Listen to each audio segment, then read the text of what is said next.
Good day, mates. You're Lost here, and welcome back to Asagao Academy. In the previous episode, we got invited to a convention.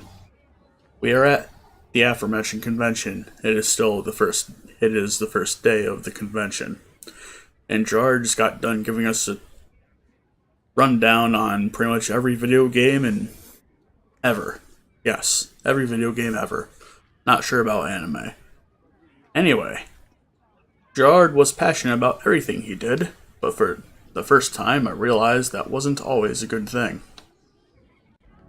The free playroom was pretty much just a dimly lit corridor, lined with arcade machines, TVs, and computers chained to cinder blocks on the floor. Tables filled with people playing card, tabletop, and board games, though how they could see in the dim lighting I didn't even know. Jirard led me through the end of the room and around a corner, where there was a hidden seating area filled with people who were simply taking a break. Hey guys! Hey everybody! Somehow, as if by magic, everybody happened to converge in a free playroom at the exact same time. Maya bopped around along behind Jirard and PBG, and I rushed to her side. Mai, I got something for you. You like this, right? I fished a shirt I bought from Charlotte out of my bag and handed it to her. Truthfully, it wasn't as though I could afford to go buying presents for people, but I wanted to do something special for Mai. Oh my god! Tamaki is so hot! Hana. Thank you, Hana. No problem. I'm glad you like it.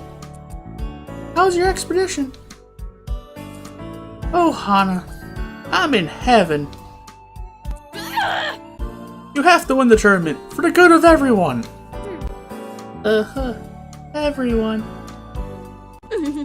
Yeah, okay. Mostly me. But I'll tell you more about it later. She pointed to the guys who were staring at us expectantly. Pardon? Where do you guys want to eat? Oh. Where do you guys want to eat? John's got this pizza place that's apparently super good. That works for me, right, Mai? Sorry, Hana. I'm actually going out with some friends. You have some friends? You have friends, Mai? Mai clasped her hands together as if in prayer. Yeah, I found some cute guys who want to take me for food. I don't know if I can bring you along, I'm sorry. Mai really had a way of people, a way that I didn't understand. That's okay. I'll see you back at the room later, right? Yeah! Yeah, we can totally catch up. Well, that's so. Let's go. By the way, I'm recording this on Jirard's birthday. By the time this goes up on the channel, though, it will probably still be his birthday, but not his birthday where I'm at. I didn't end up seeing much of Mai that day, or the next. At first, I was a little worried that I wouldn't fit in without Mai to hang on to, but as the hours passed and the days went by, my worries faded away. Days? After all, Jirard was always by my side. I'm assuming it's just the convention weekend. He was always worrying about me, always making sure I knew what references were referring to and that I didn't feel quite so lonely. He paid so much attention to me and was so kind that it was almost overwhelming. Jirard constantly did things for me and kept me in his thoughts. Meanwhile, here I was doing... what? What was I doing for him? How was I helping him? Hana. As the weekend went on, I found myself questioning it more and more. There must be something more I can do to help Jirard. But what? Heavens. Finally, it was the night before we were set to go back to Asagao. Days of hanging out with Jirard and Norway Boots Club, of sassing the Hidden Block Club and Secret Nerf Wars in the halls were over. Even the convention goers themselves drastically thinned out. Suddenly, it was possible to go places without rubbing up against several sweaty strangers, and restaurant workers actually smiled at you when you ordered. I snuggled up under the blankets of my bed, just laying there enjoying the warmth and relaxation. The next day, everything would be gone. All the carefree fun, the lack of stress, the bonding, the new things and the excitement, and the chance to spend so much time with Jirard. All of it would be gone. Oh no. But that was okay. After the practice and knowledge I gained, I was more ready than ever to go back to Asagao and kick some hidden block ass. Good on you, Hana. I giggled myself, glad that Mai was at the last convention party of the trip. No doubt she'd have some wild stories to tell when I finally had time to see her. Someone knocked on my door, interrupt my thoughts. I glanced at the clock. 10 p.m. What could they want? I went to the door and stood on my tiptoes, peering through the peephole. Familiar spectacles greeted me through a fisheye view. Satch. Satch, is something wrong? Is Jirard with you? I know we were hanging out a lot this weekend. Satch tried to peer past me into my room, but I shook my head. The last I saw of him was at dinner. Then I came back here. Is he okay? He hasn't come back yet, and I'm worried. He wanted to get to sleep early so that he would be awake for the ride back. What? You don't think something happened to him, do you? Oh no, it's the worry music. No, he's probably fine. I'm just worried. I think we're going to go look for him. Thanks for your help, Hana. Wait! I stepped into the hallway, pulling the door shut behind me. I'm coming with you. Thanks. While Satch and Jirard searched inside the convention center, I walked up and down the street outside of it. Jirard said something about wanting to check out the shops nearby for Princess Pumpernickel, right? I walked from one end of the block to the other and back again, too terrified of roaming the city alone to make it much further. Surely he was somewhere around here, though. Surely he wouldn't have gone too far. Huh? What was that? An odd snoring kind of noise is coming from just inside the alleyway to my right. Was it a homeless person, or... I swallowed heavily, heart pumping fast. If it was Jirard, and I just left them out here, he'd definitely get mugged. Mugged and beaten and probably even kidnapped. Damn, Hana. Well, this is the city. Be strong, Hana, be strong. Be strong for Jirard. We are outside of Superveg, the Itty Bitty Kitties building. Simple scarf shop. Yeah, that's what it says.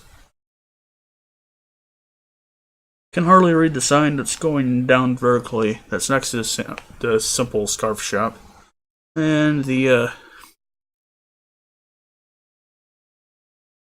something bookstore, I think? I don't know. Anyway, be strong for Jirard. I tiptoed quietly into the alleyway. There, slumped against a brick corner, sat a sleeping Jirard, a small brown paper bag in his hands. Jirard! I shook him by the shoulder, but he was completely non-responsive. I took out my phone and sent a quick text to Satch. Then remember I never got his number. Damn it, Hana. Damn it! Oh, I guessed. I squatted next to Jirard, lightly smacking him across the face. I didn't want to leave him there to go find the others. Maybe if I could wake him up? Jirard blinked heavily, staring sleepily at me. Jirard. Jirard? I grabbed his hand and pulled him with all of my might. We gotta get you back to your room. Come on. He shook his head vigorously, clearly having no desire to leave his nice, comfy, abandoned alleyway slumped against a brick wall position. Jirard, come on! His hand smacked him hard across the face, and his eyes opened. He turned to look at me and nodded thoughtfully. Dot. Are you coming?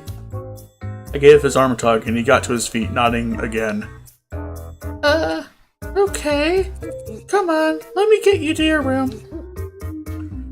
If there was ever anything I did that made me look like someone who needed to be immediately incarcerated, this was it. I was leading Jirard like a blind man, narrating the obstacles in the hall and trying to clarify exactly where I was taking him. Every time his eyelids drooped, I gave him a hard smack across the face, hotel employees whispering behind their hands. Damn, that pink-haired girl is crazy. I am going to give you so much shit for this when we get back. No, you're not, Hana. Finally, I managed to pull him to his room and fish his key card out of his pocket. Feeling like some kind of thief, which admittedly wasn't that bad of a feeling. What? I pushed him into his room and shut the door. Jirard teetered on his feet like some kind of tower in the wind, and I nudged him towards the bed by poking him in the belly.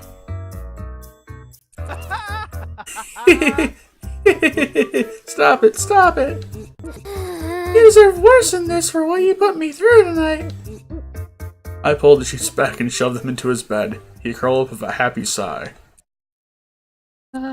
Stupid. He wrapped his hands around his pillow and buried his face into it, happy as a kid in a cloud. Dot, dot, dot, dot. It was kind of hard to be angry at him when he was being like that. Silly. Oh, it's from the intro video. Ah. Let us admire this for a second.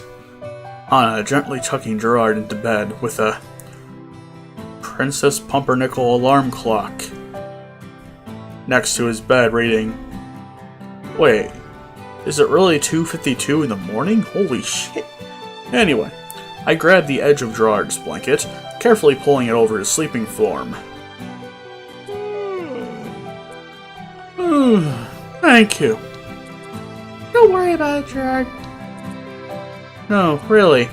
Thanks for being there for me. Jirard smiled into his pillow, and slowly his breathing steadied out. Just like that, he was asleep. Silly kitty. An alarm clock by the bed caught my eye, and I suppressed a giggle. An itty-bitty kitty alarm clock. He brought an itty-bitty kitty alarm clock with him. Of course he did. Jirard. You're the silliest person I've ever met. Really, Hannah? I gazed at his sleeping face. He looked so relaxed, so calm. I slipped a lock of hair from his forehead. Then I was seized with the impulse to kiss him, and my face flushed. What? Could I... No, he was sleeping. Get a grip on yourself, Hannah. The door opened and a nervous Satch burst through. Hannah. Jirard. So you found him. One of the hotel staff told me a pink-haired girl was dragging a man with kittens on his shirt up to some room. I hoped it was you. It's a good thing we're leaving tomorrow. They probably all think I'm trying to kill you guys. Oh, definitely. Death by cuteness. Great, Satch. Anyways, I need to get going. We gotta get up early tomorrow, you know. I do. Thanks for your help, Hannah. You're a great friend. He grinned mischievously at me, and I swallowed hard. Bye. Right, so, see you tomorrow. I raced back to my room, face aflame. Even in Jirard's route, Satch is hitting on you, I think. Was I really that obvious? Ugh. Satch was the worst. That's great. It was finally time to take the train back to Asagao. Ma and I woke up dead, so tired we didn't even bother changing out of our pajamas. We dragged our luggage to the hotel lobby and climbed into the lobby chairs, sitting our foreheads against our knees. It's not even light outside. This is hell. It didn't take long for the others to show up. Everyone except Jared, Jirard, and Satch were still in their pajamas. PWG was clutching a pillow, and Jimmy was wrapped in a blanket like some kind of burrito. Burrito blanket. We traveled to the train station like a herd of zombies, only Jirard and Satch stayed in conversation. Even though Jared was dressed, he still looked like he'd shoot anyone who looked at him the wrong way. With a DM bolt. We piled into the train, barely noticing who was with who. I followed Jirard and Jared into a compartment, and Mai followed me. Jared's eyes widened, but it was too late to escape. The train rumbled into motion, and away we went. Jared's eyes widened with the realization that Mai was here. I took a seat next to Jared, and after he gave me a pleading look, I took a seat on the other side of her. The train rumbled steadily down the track, a lulling movement, almost like the rocking of a carriage. Mai was quiet for once, eyes compulsively falling shut. I watched her struggle to stay awake, occasionally snapping her head up like a dog trying to catch a fly, then falling lower again. Finally, her head lulled in onto Jared's shoulder and she was fast asleep. Jirard glanced uncomfortably at her head, but even he wasn't rude enough to wake a sleeping girl. At some point, I noticed Jirard's leg fidgeting. He looked supremely uncomfortable and kept glancing at the compartment door. Jirard. Jirard, you okay? Hannah? Yes. He peeled Mai's head off his shoulder and handed her limp form to me. I really need to pee. Please take care of her.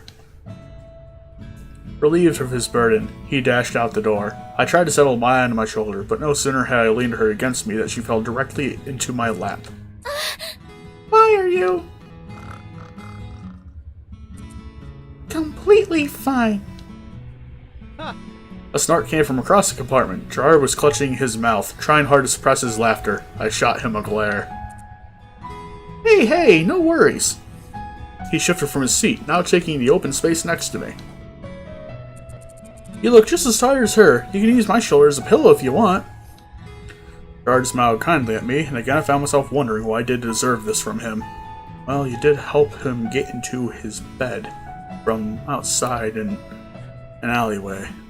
Was he being nice again, just because? Do you want something from me? Oh, that's alright. I'm gonna wait until I get back to Asagao. Sure, I'll do what I can. He pretty much summarized his own statement with that quote.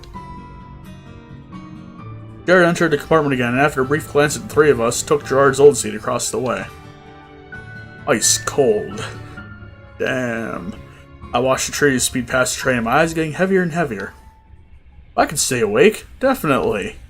I wasn't tired at all. I wasn't. Oh, no. Oh no.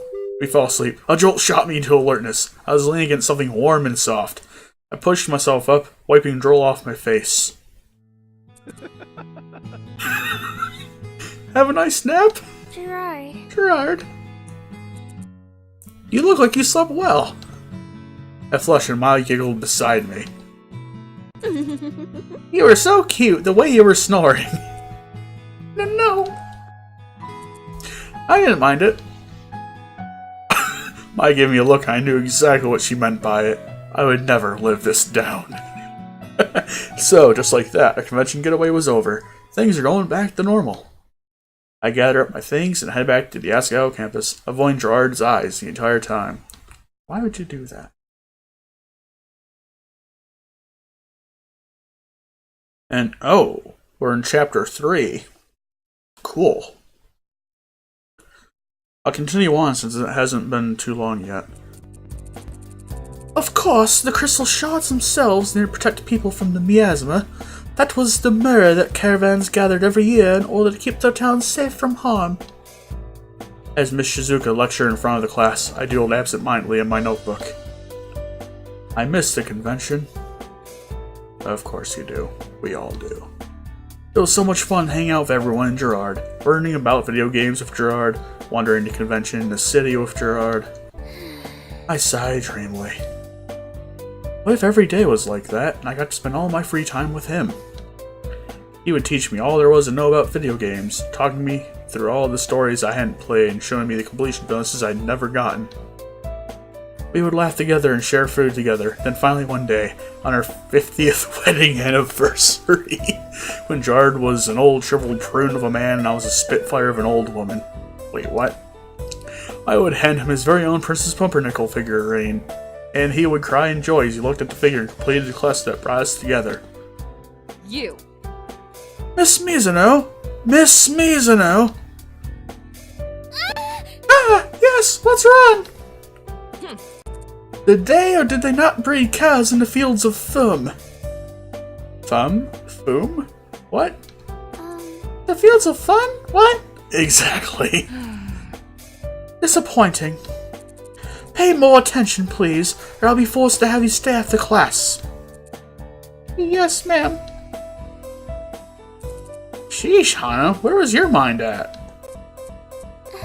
Nowhere, don't even worry about it. Oh, jeez. Oh, I skipped that. Oh, jeez, I was really losing it. How completely embarrassing. But of course, when the time came for lunch and I was finally able to see Jirard again, I went shooting out the door. Hana! Hannah! I shot out into the hallway and was about to head for the staircase when... Hana! Hannah! Jirard came running down the hallway, in just as much of a rush as me. I stopped by the door, flushed. Hi. Jirard, hi, do you have somewhere to go today?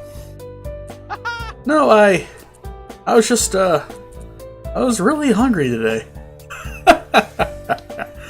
Jirard blushed and avoided my eyes, but came to stand beside me. Neither of us could keep the smiles off our faces. Anyways, ready to have lunch? Yeah. Yeah, I'm starving. Hungry for Jirard. As I pushed open the door and Jirard passed me by, I saw Mai and Jirard standing across the way. They were both staring at me with smug looks on their faces. I knew exactly what they were thinking. What? But what? Nothing. Jirard and I waltzed out into the campus together, the sun soaking our faces.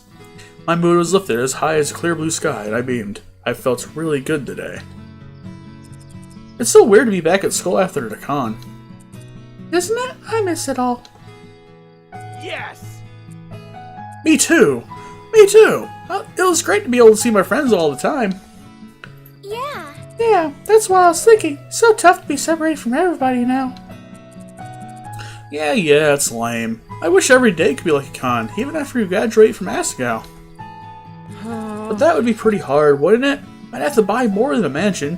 Maybe an entire row of houses just for my friends to live in. That'd be so fun! Right? Wouldn't it? Giddily, we entered the cafeteria, chatting animatedly. It was almost as though there was no one else in the room but Jirard. Anyways, Hana, I was wondering. I'm going to the city today to check for Princess Pumpernickel. There's a lead in a small shop there. Would you like to go with me? I know you're not too into IBKs, but... Yeah. Of course I would. Of course, because you're with Jirard. Really? Great. I wouldn't mind learning more about them either. Chibi Upa's really cute. You like her then? Oh, of course. She's on my desk lamp. I see her every morning when I wake up. Huh. That's great to hear. But, it's really cute. Oh. Pardon? So I'll see you after class? Definitely. Somehow the rest of the guys got to the hill before us. Apparently we slowed down somewhere on our walk there. We sat down ready to rejoin them in normal conversation, but they dropped what they were talking about as we approached. I side-eyed Mai, but she just laughed. Whatever, I didn't care if my feelings were dry or obvious, just as long as he didn't find out. I think he kind of knows, probably. Shaking my head, I set my sights on the next few hours. Soon, Jirard and I would be on the train again, heading towards the city. So immediately after school, Jirard and I raced to the train station for the very first train to the city, giggling like maniacs. We made it to the stop just as it was boarding and piled into a compartment, wheezing like numbskulls. Looks like we got our exercise for today, didn't we? Yeah, we did. Where's the shop we're heading to anyways? It just opened. That's part of the reason I'm heading there. I need to put my feelers out. The guy seemed like he was a big IBK collector, so if anyone is bound to have it, it's him. Anyways, how's your tournament practice going? Oh, right, that. After the excitement of the convention, I forgot that I still needed to practice for a tournament while I was here. Seeing the guilty look on my face, Jirard shrugged. Well... Don't worry about it. We've got 3 weeks, so there's still time. Oh, we're 3 weeks till the tournament already. Cool. Yeah. 3 weeks always seems like a lot of time. Till it's not anymore. Oh. I know what you mean. I haven't had time to practice much either. Really? Don't you do quick plays or something? You are correct. Yes, he said it again. They're called speedruns. I don't do just any speedruns, but completionist speedruns. Complete it. Exactly, Jirard. Get every item in the game and complete it as fast as you can. It's just as time-consuming as you think, and it takes a lot of practice. My event also starts the earliest of all of them and goes to the latest, so it's a bit of an ordeal. I had no idea games could be so stressful. We get breaks, and it's nothing compared to those to competitive RTS players or even MOBA games. Have you seen those? No, I have not seen those, Jirard. Or at least not as Hana. There he was again, spitting out jargon like I was supposed to know what it meant. I shook my head slowly. They're crazy, like real athletes. They can earn real athlete money too. It's crazy how much things have changed in the last few years. Games are art, games are sports, games are trash, games are friendships, games are communities, games are stories, games are characters, games are creations. It's such a big, wide world out there. I can't imagine how anyone could just not be interested in it or write them off, but a lot of people do. I felt like I'd somehow touched a nerve, but nodded politely. I didn't grow up with the games, so I never thought about how important they could be to people. The trash shuddered to a stop, and a little chime played. Jirard and I headed into the city. Well, Now I can read things a little bit more clearly. Okay, it does say Simple Scarf Shop. Oh, that's the White Bookstore. Okay. And that says... No Fun Shop. Okay, that's great. Well, think about it this way. None of us would be friends without games. Or maybe some of us might be, but not all of us. We have this thing to unite us when everything else fails. He sighed. And remember how I was talking about having all my friends live in houses near each other? That might not ever happen, but we will always be able to play games together. And that's basically the same thing. I nodded slowly. Jirard's friends were clearly very important to him, and so were games. So then, do you have plans for the future? Jirard looked up from his phone, glancing across the street, then beckoned for me to follow him. Future plans? nope. He said it too. Nope. He beamed at me, then led the way across the crosswalk. Really? No? Just no? I hurried after him, completely confused. Much of my life was spent in anxiety for one particular reason. I did not have a passion.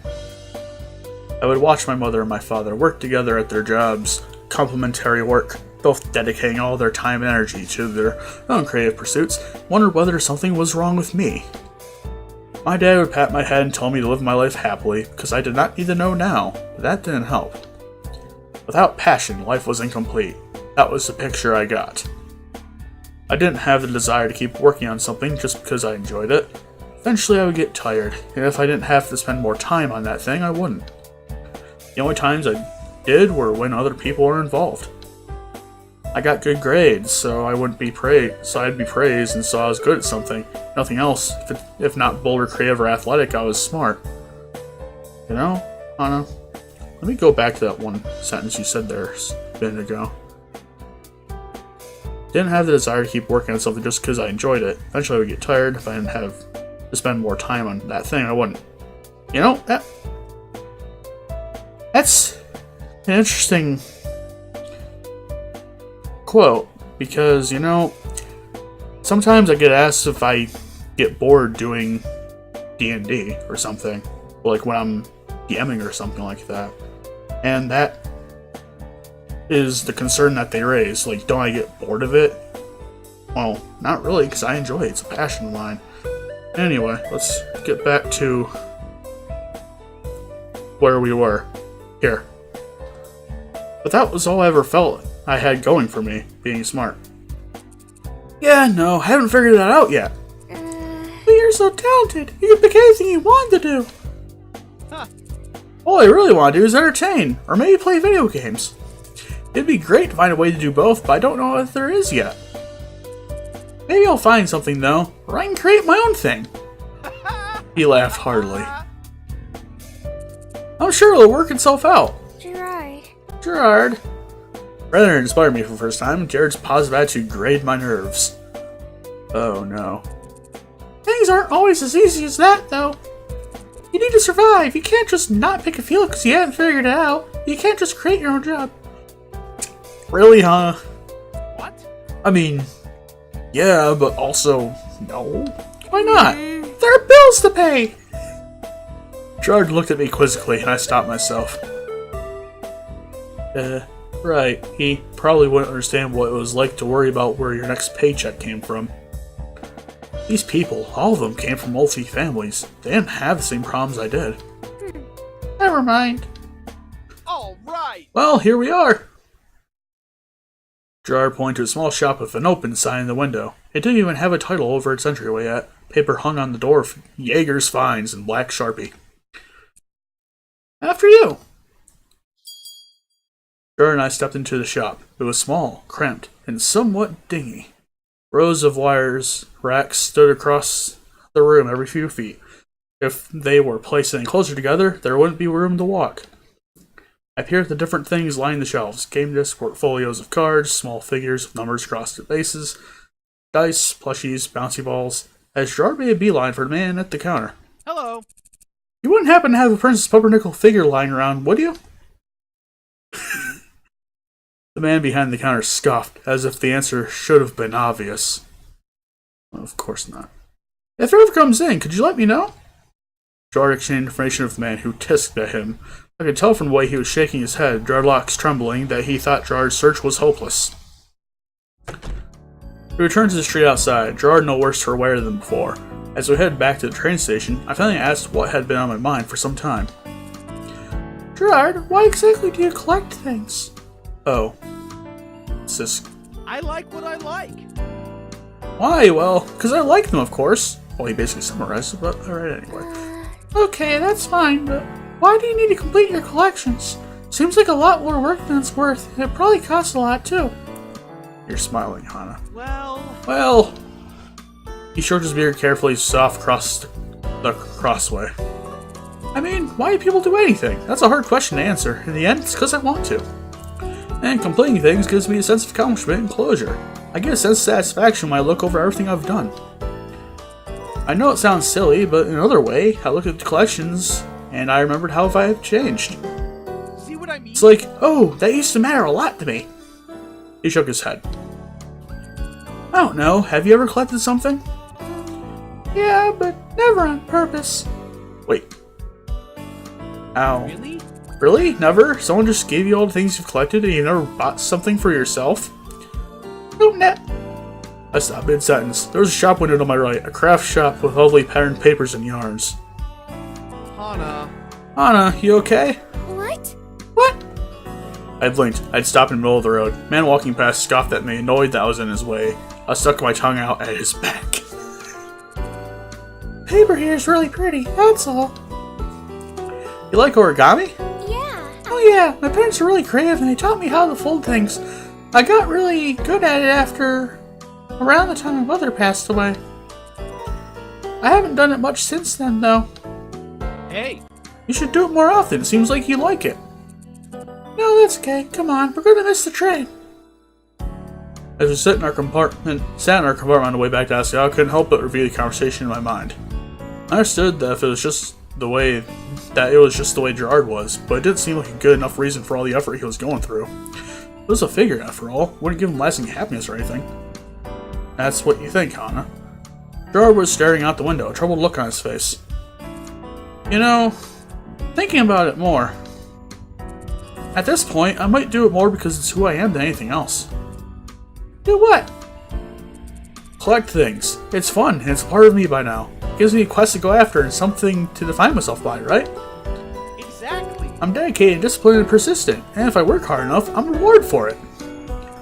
I like that feeling. It feels like I can impact things. I think that's something everybody needs in their life. Impact things? Yes, impact things, Hana. Jirard nodded. Don't you have something like that? By the time we got back to campus, night had fallen. We jogged for the entrance, and Jirard escorted me back to Primrose House. Thanks. Thanks for coming with me, Hana. No, thank you. It was fun to spend time with you again. I'm sorry you didn't find Pumpernickel. Jirard shrugged. That's okay, I guess he's something to look forward to. He pumped a fist into the air. Finish it. Someday I shall prevail. See you later. Anyways, I'll see you later. Bye. Bye, Hana. Have a good night. I head from a dorm room, resolution formed in my mind.